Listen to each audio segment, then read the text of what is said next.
मुझे डर है कि 22 तारीख आते आते ये घमंडिया गठबंधन कोई बड़ी दुर्घटना न कर दे, घटना नहीं दुर्घटना न कर दे।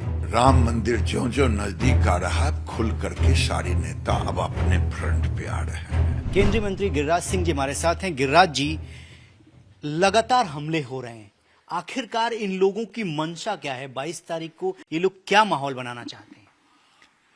देखिए, आप देख रहे होंगे राम मंदिर ज्यों-ज्यों बन के तैयार हुआ, अब उनकी प्राण प्रतिष्ठा में लोग लगे थे, तारीख की घोषणा नहीं हुई थी।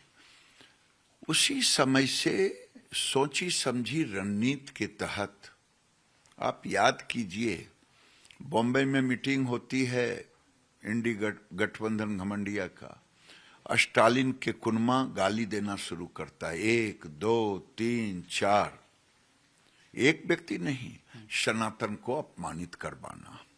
पहले आपने नहीं किया, देखा इसके पीछे कोई उबाल आ रहा है कि नहीं, लेकिन तो गाली दिलवाया। फिर आप देखें महाराष्ट्र से एनसीपी के नेता ने गाली दी। फिर देखें आप अखिलेश जी यूपी के नेता ने गाली दी, शमशेर मौर्य ने। फिर देखें बिहार में पहले शुरू करवाए तेजस्वी यादव ने अपने मंत्रियों से रामायण पर गाली देना, फिर मां सरस्वती को गाली देना, फिर अन्य नेताओं के द्वारा अपमानित। अब राम मंदिर ज्यों-ज्यों नजदीक आ रहा है, खुल करके सारे नेता अब अपने फ्रंट पे आ रहे हैं। अब तेजस्वी यादव खुद फ्रंट पे आ गए हैं, आए भी क्यों ना। इन लोगों के पॉलिटिकल डीएनए में सनातन हिंदू धर्म को अपमानित करना ही है और मुसलमानों को खुश करना। जब मुलायम सिंह की सरकार थी, राम भक्तों पे गोली चल रही थी, मर रहे थे, और लालू यादव उनके समर्थन में खड़े थे। इनके नेता गाली दे रहे हैं, इनके डीएनए में है। लेकिन मैं पूछता हूं तेजस्वी यादव जी, क्या आप ये प्रवचन जो मोदी जी को दे रहे हैं, कभी हज यात्रियों को देंगे जो मक्का मदीना जा रहे हैं कि ये खर्च सरकार करेगी, इससे अस्पताल खुल जाएगा? ये देंगे कि आपके पैसे और समय भी बर्बाद हो रहे हैं, हज ना करें? क्या पटना में हज भवन को एक सुपर स्पेशलिटी अस्पताल में परिवर्तित करेंगे उप मुख्यमंत्री, मंत्री, सह स्वास्थ्य मंत्री जी? क्या आप इफ्तार पार्टी करते हैं, कभी गरीब हिंदुओं को खिलाया? इफ्तार पार्टी में कई दिन समय व्यतीत करते हैं, क्या सरकारी कामकाज उस समय खलल नहीं हो रहा था? ये सब कुछ नहीं है। मेन है मोदी को गाली देना, सनातन हिंदुओं को अपमानित करना। मैं तो कहता हूं कि तेजस्वी जी, आपको भी प्रभु श्री राम सद्बुद्धि दें और आप जाकर के राम मंदिर में सर झुकाएं। गिरिराज जी, कर्नाटक से कांग्रेस पार्टी के वरिष्ठ नेता हैं वीके हरिप्रसाद, वो ये कह रहे हैं कि गोधरा जैसे हालात जो है वो उत्पन्न हो सकते हैं।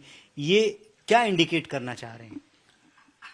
मैं आपसे मैं वही बात कह रहा हूं कि ज्यों-ज्यों नजदीक आ रहा है, उभर उभर करके सारे लोग सामने आ रहे हैं। अब खुद लीडर लोग आ रहे हैं, पहले दूसरों से दिलवाया।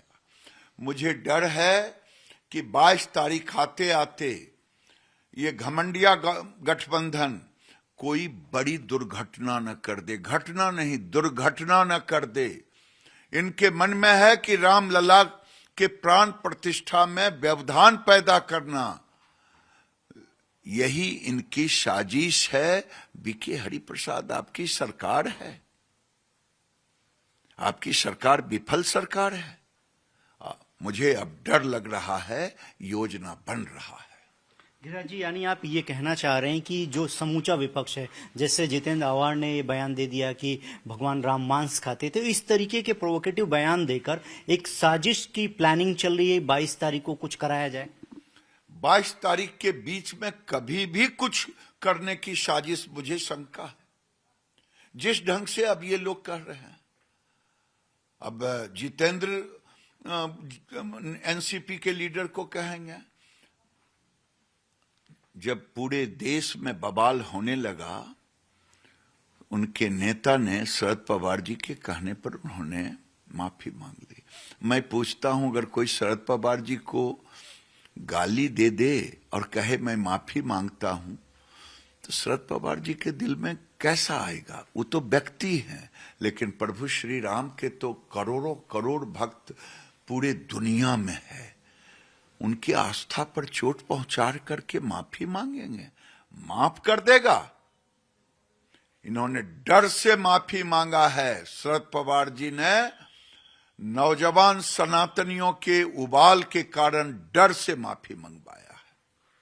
चलिए, गिरिराज जी का कहना है कि डर से माफी मांगी गई है, लेकिन उससे बड़ा सवाल ये है कि 22 तारीख से ठीक पहले जिस तरीके की बयानबाजी हो रही है, कोई बड़ी दुर्घटना को ये लोग अंजाम देना चाहते हैं, ऐसा संदेह है केंद्रीय मंत्री गिरिराज सिंह का। वीडियो जर्नलिस्ट आर के यादव के साथ रविकांत राय, टाइम्स नव भारत, दिल्ली।